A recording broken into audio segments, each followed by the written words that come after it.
Peter Stognov was a 14-year-old that lived with his family in a middle-class home in a northeastern suburb of Adelaide. Peter decided to skip school on Thursday, August 27, 1981. For obvious reasons, he didn't tell his parents, setting out that morning with his backpack and heading off like any other day. But he decided to instead head to a local mall named Tea Tree Plaza, where Peter and his friends often hung out on the weekends.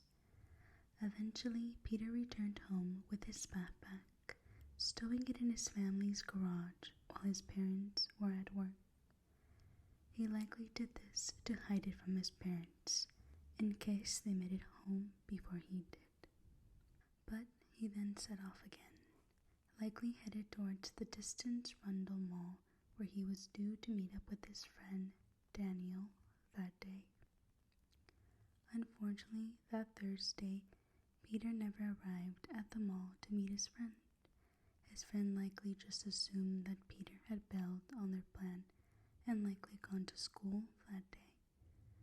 But his teachers recalled him being absent, and hours would pass that afternoon, and Peter would fail to return home. Once it became clear that something had happened to Peter, his family launched a frantic search for him, starting in the family's home.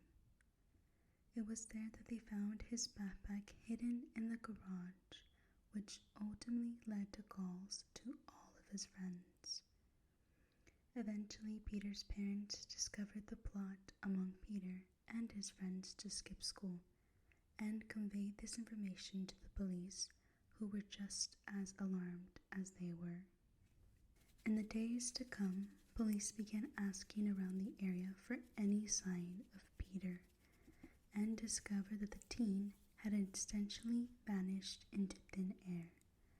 However, they were able to learn from a witness that a young man matching Peter's description had been spotted at Tea Tree Plaza the morning of his disappearance, and had been in company of an adult male.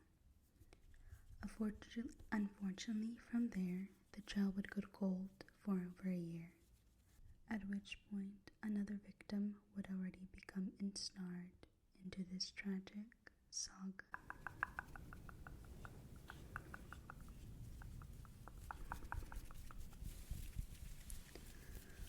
Mark Langley was an 18-year-old with an entire world in front of him, an athletic and good-looking young man who quickly endeared himself to others. On Saturday, February 27, 1982, Mark attended a friend's 18th birthday in Windsor Gardens, a neighborhood in northeastern Adelaide. Mark had driven there with his family as they were attending the party alongside him, but he would leave with a couple of friends afterward to hang out and cruise around the city, with the young adults trying to squeeze out every bit of Adelaide summer that they could. That evening, as Mark drove with his friend Ian and Ian's girlfriend Paola, an argument broke out. This argument would carry on for a few minutes, while the trio was parked along War Memorial Drive, overlooking the Torrens River. Needing to get away from his friends and clear his head, Mark decided to get out and walk away. Ian and Paola, Mark's friends, drove away but would return just minutes later. Unfortunately, by the time they arrived, Mark was nowhere to be found. He had seemingly disappeared, and a brief search of the area failed to come up with him. Mark had likely hitchhiked a ride with someone, and his friends trusted that he would make it home. It wasn't until the next day, Sunday, February 28th, that Mark's parents began to grow concerned. They phoned police that evening, hoping that their son's whereabouts could be chalked up to a simple miscommunication. However, police would reach out to all of Mark's known friends and learned that night prior, February 27th, he had simply wandered off into the night and had not been seen. 9 days after Mark Langley went missing, his body was discovered in the Adelaide foothills, close to Mount Lofty in the area known as Summertown. He was found wearing most of his clothing he had last been seen in, minus an undershirt and without the chains he often wore around his neck. Like the other victims, investigators would learn a lot from the status of Mark's remains. He had been killed elsewhere and transported to this location post-mortem, implying that the killer had a base of operation for his or her dark deeds. Also, like the other victims, Mark's cause of death seemed to be nearly identical: blood loss from an anal injury caused by a forced insertion of an unknown item. Mark's remains had also clearly been thoroughly washed before being dumped, just like Alan Barnes. This bore signs of premeditation, implying that this wasn't an impulsive decision, but a conscious one by a killer afraid of being identified through a forensic testing. Unlike the other murder victims, however, Mark's body showed an odd sign of surgical precision. Examiners discovered that just a few inches above his groin, just below his navel, Mark had had a small surgical scar that had been sealed shut with staples and a specific type of Johnson & Johnson surgical tape. The area around the scar had even been shaved away, implying that this is a medical decision by someone with surgical experience, perhaps someone trying to rectify a mistake. Medical examiners and investigators began to theorize about the rationale for the surgical scar, and the most plausible one to date is perhaps one of the worst to imagine. This theory is that whatever item had been used to sexually assault Mark with, which ultimately led to his death, had gotten caught up with his intestines and required surgery to retrieve. Hence the odd scar that seemed to serve no other purpose. Because Mark had been killed and his body had been dumped in the Australian summer months, his remains had already suffered some serious decomposition.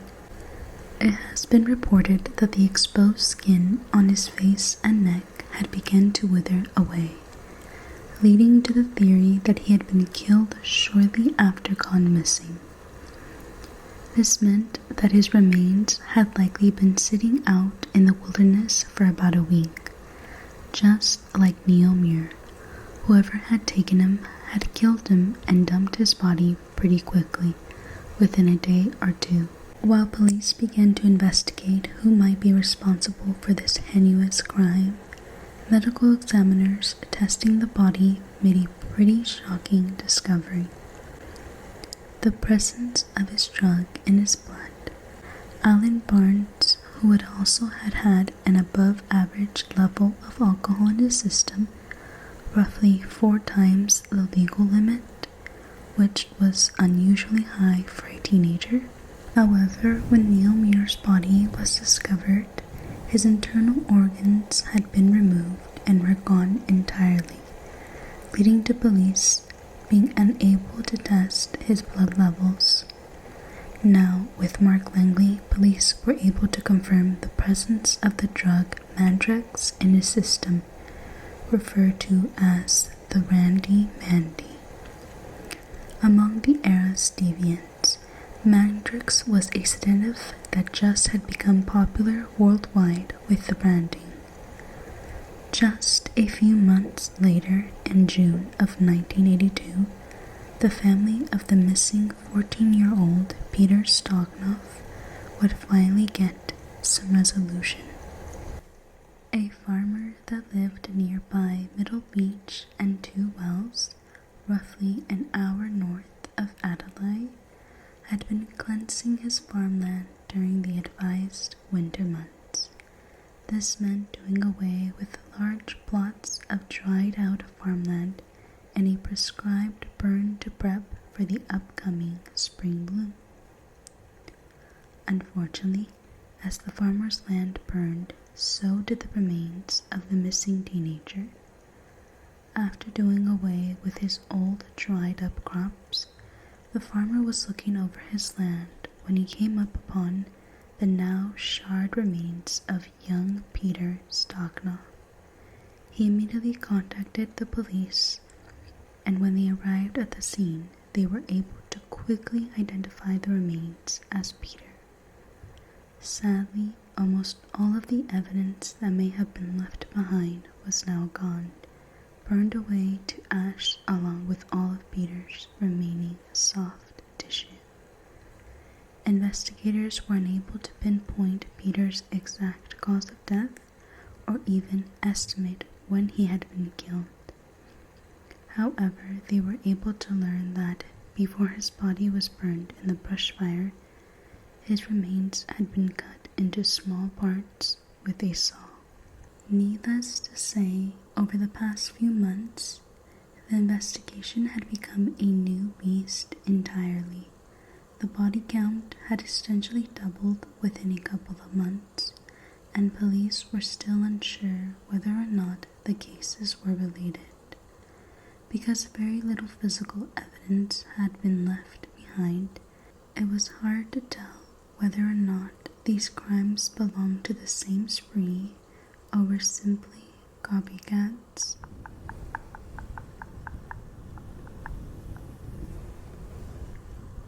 In June of 1983, Richard Kelvin was approaching 16 years of age. On the afternoon of Sunday, June 5th, 1983, Richard was kicking around a soccer ball with his father Rob and his friend Boris at a park near his home. After a bit, Rob decided to walk home, leaving the two boys at the park, assured that it was just down the street from their houses and it was still early in the day. Richard and Boris remained at the park for a bit longer, kicking around the soccer ball and chatting before eventually Boris decided to make his way home. Richard walking him down to the road to the nearby O'Connell Street bus stop, arriving without incident and waited there for his friend's bus to arrive. Boris left on a bus and Richard started making his way back home, a trip that was no more than 400 meters. Unfortunately, Richard Kelvin would never make it home. Police first treated Richard as a runaway, an important symptom of the times. According to some witnesses in the area, screams had been heard at around the time that Richard had disappeared, sometime between 5:30 and 6:30 p.m. that Sunday. And at least one witness, a security guard that lived just down the street from the Kelvins, recalled some more details. He vividly remembered hearing a young voice shout out, which we can assume was Richard, and a group of voices screaming in the protest, almost in unison. This witness would also recall hearing this supposed argument on the street come to a sudden end, punctuated with a sound of a loud exhaust system as a car sped down the street. By the time they managed to look outside, they had already sped off. This reported sighting led police to the notion that a group of people might have been acting in tandem to abduct Richard. After all, 3 of the victims, Alan Barnes, Neil Murrell, and Mark Langley, had all died of similar injuries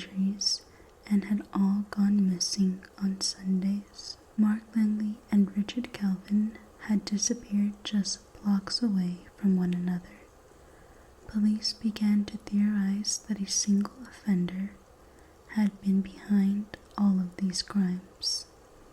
Bob O'Brien was an investigator for major crimes who had just started working with the unit the year prior, 1982. A few more anonymous calls would be received in the upcoming weeks. Most were described as being worthless, but a few piqued the interest of the investigator O'Brien. The first of which were a very specific call alleging that two men named Doug and Mark were responsible for abducting Richard Kelvin. This caller alleged that the two older men had been driving around in a 1963 EJ Holden sedan. Another anonymous caller claimed that they had seen Richard Kelvin in a snuff film, which had been filmed very recently. On July 24th, 1983, a family was out looking for moss rocks in the vast reaches of the Mount Crawford Forest, about 35 kilometers northeast of Adelaide. While searching, they ended up discovering the body of Richard Kelvin, who had been missing for just shy of 2 months. Richard was found wearing the same clothing that he had been wearing on the day of his disappearance, but in an unusual twist, was found to be wearing his family's dog's collar. It had been reported that Richard was wearing the collar as a joke on the afternoon he went missing. According to his family, this was right in the lane where Richard's odd sense of humor. When Boris had last seen Richard walking away from the bus stop down the street to his home, he had still been wearing the collar, and it has been theorized that the collar itself might have been a trigger for the deviant or deviants that ultimately have decided to abduct Richard. An examination of Richard's body discovered that his cause of death was virtually identical to the other young male victims. Blood loss caused by extensive anal injuries. However, unlike many of the others, it was believed that Richard had been held captive for an extended period of time, enduring torture and sexual abuse for weeks leading up to his death. Like the other victims, Richard Kelvin's blood and organs were tested for any sign of drugs, with investigators hoping to find a connection to any of the prior victims. Shockingly, police found an insane combination of sedatives in his system, which included the drugs Noctec, Mondrex, Valium, Roofies, and Amytal. With these results, police were able to successfully link Richard's disappearance and death to at least 2 prior cases, Alan Barnes and Mark Langley, who had been similarly drugged and sexually assaulted before their deaths. While Neil Murrell had endured a similar fate, his remains were too badly mutated to test for any drugs. However, the injuries suffered seemed to be identical. Meanwhile, the mutation of Neil Muir's body seemed to be identical to that perpetrated upon Peter Stognoff's remains, whose limbs had been similarly severed with a saw-like device. Through these connections, police were able to link all of these crimes together. They now had 5 bodies, 5 victims, and 5 families pushing for answers. In October of 1982, in the very midst of this crime spree, a teenage hitchhiker named George had been picked up by a passing car.